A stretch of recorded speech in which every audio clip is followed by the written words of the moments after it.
Good afternoon or good morning, depending on the time that you're watching us. We thank God so much again. This is another Wednesday that God has given us opportunity to come to your sitting room, come to your living room, come to wherever you are with the Word of God. The reason why we do this is because we realized at a time like this, it is important for us to feed with the Word of God, to feed our lives with the Word of God, because the Word of God actually is life to us. Last Wednesday, we began a topic, a life of gratitude amidst turmoil. And friends, it is very true that this time there is a temptation to lead a complaining life than leading a life of being thankful for the things that God has done. And so we read the book of Psalms 92, verse 1 and 2, that says that it is a good thing to give thanks unto the Lord and to sing praises unto your name, O Most High. Verse 2 says, to show forth your loving kindness in the morning and your faithfulness every night. So we said last Wednesday that a life of gratitude removes the life of worry. It removes the ingredient that fuels worry. And we also said, number 2, that a life of gratitude makes us to recognize the mercies of God. And today, I want us to add 2 points. Number 1, a life of gratitude changes our mental channel.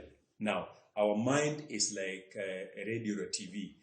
Whatever you choose to listen to or to meditate on is the one that influences your life and your actions. Anything that you put your mind in, you meditate on. If you want to put a channel in your mind that life is very difficult, how long are we going to be in the house? We've been added 21 days. When you think about that, what will I eat? Then that will make your life to get worried and to be more in trouble. But you see, if you choose to think of the goodness of the Lord, if you choose to think of the things that God has done amidst this time round that you can thank God for. For example, you say, hey God, I thank you that my children are healthy. I thank you that though they are not in school, but they are learning some things that I couldn't have gotten chance to teach them. Then that will that will turn the channel of your mind into the direction that is helpful. So I want us to realize that any moment that we make a decision to be grateful to God, to be thankful to God, then we are like opening a channel. We are changing the channel from the channel that gives us worry to the channel that gives us hope and joy. The book of Proverbs chapter 2 verse 2, the Bible tells us, so that you incline your ear unto wisdom and apply your heart to understanding. What you're talking about there is inclining. What will incline our mind into the direction that will be helpful to us as children of God is if we fill our mind with the gratitude, if we purpose in our lives that we are going to be grateful to the things that God has done. Chapter 4, verse 20 of Proverbs, the Bible also tells us, my son, attend to my words, incline your ear into my sayings. The word there is incline. And what will make us incline our mind to appreciate the things of God, to live a life of wisdom, is if we purpose to live a life of gratitude. A life of waking up in the morning and say, hey, God, I thank you that you've given me another day. God, I thank you that you've given me food to eat. Lord, I thank you that I'm able to operate normally. It is because you have made a decision to thank God and to appreciate the things that he has done in your life. So what I'm saying, point number 3, which is number 1 today, is a life of gratitude is like changing our mental channel. Channeling, putting the channel that talks about the goodness of God, talks about what God has done, and talks about what God has promised, rather than screwing in our mind into checking the data. People have died in US, this number. People have died in this other place, and people are suffering and all that. So that instead of meditating on the worst things, the terrible things that are happening, we can meditate on the good things that God has done in our lives. So as we are saying, it's very, very important at a time like this to live a life of thankfulness, a life where you appreciate what God has done in your life. And we say that the last point for today we are going to look at a life of gratitude is a life that pleases God. And there is nothing as important as pleasing God. Because when we please God, according to Proverbs 16:7, the Bible says, when a man's ways pleases the Lord, then he makes even his enemies to have peace with him.